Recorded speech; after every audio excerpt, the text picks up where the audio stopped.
Ayan mga katropa. Ayan mga katropa, luto na po yung ating tinolang chicken egg. Ayan o. Magandang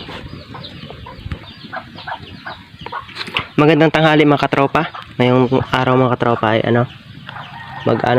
magluluto tayo ng tinolang chicken eggs.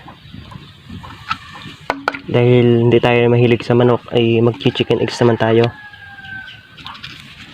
Kakaunti lang ang manok natin kaya hindi muna tayo makakapagtinulo ng manok. Kaya chicken eggs lang muna mga katropa. Nagpapainit na nga pala ako ng tubig. Shoutout kay Boss Michael. Ilagyan natin ng mantika. Yan. Tinolang chicken na may malunggay. Unang mga katropa, ilagay natin ang sibuyas, luya. Hindi ko na masyadong papahabain ng video mga katropa.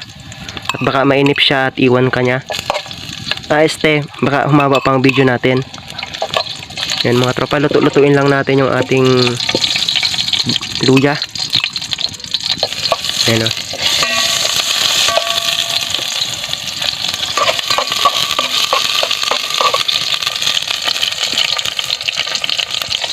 Ilagay natin ang bawang sibuyas. Yan. Hintayin lang nating maluto yung bawang tsaka yung sibuyas. Tapos lagyan natin ng tubig. Ayan, lagyan na natin ng tubig. Bahala na kayo kung gaano kayo gusto nyo karami mga tropa. Ayan. Yan, hanggang dyan lang ilalagay ko. Tapos tatakpan natin. Tapos lalagyan ko pa lang asin yan. Ayan, nakatropa, tatakpan lang natin ang dahon. Ayan. Hintayin lang natin kumulo. Tapos yung chicken egg. Ito mga tropa, asin. Kung gusto nyo mga katropa, lagyan nyo ng tanla din. Yan.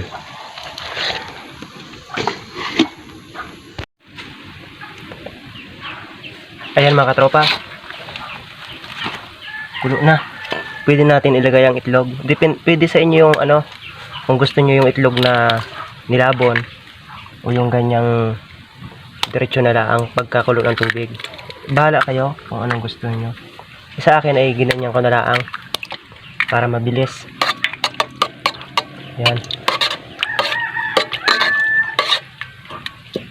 Ito na mga tropa oh. Yan ang itsura niya. Maganda.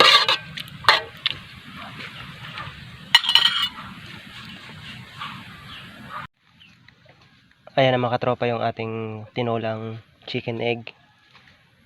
Pero pwede nating ilagay natin yung ating malunggay tsaka yung dahon ng sili. Ilagay na natin para pagkakulo ay pwede nang ahunin. Yan.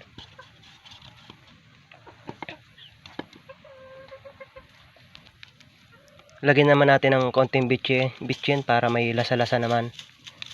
Ayan o. Halu-haluin lang natin katropa. Yan.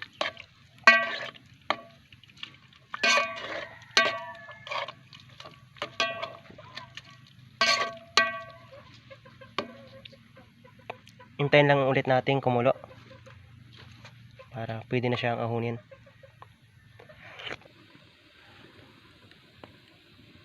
Ayan mga katropa, kulo na po.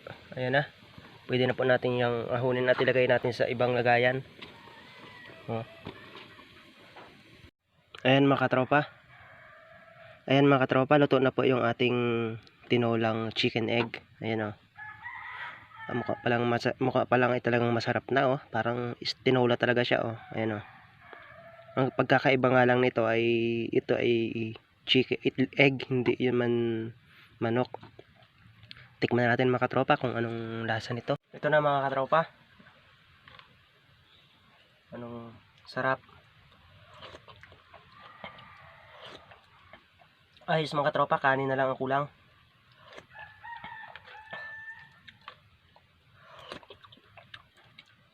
Masarap pala yung tinulan nito.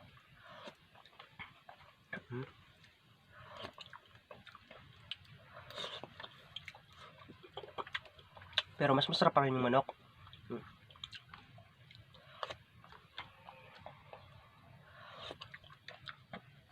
So hanggang dyan lang muna mga katropa ang ating video. Maraming salamat.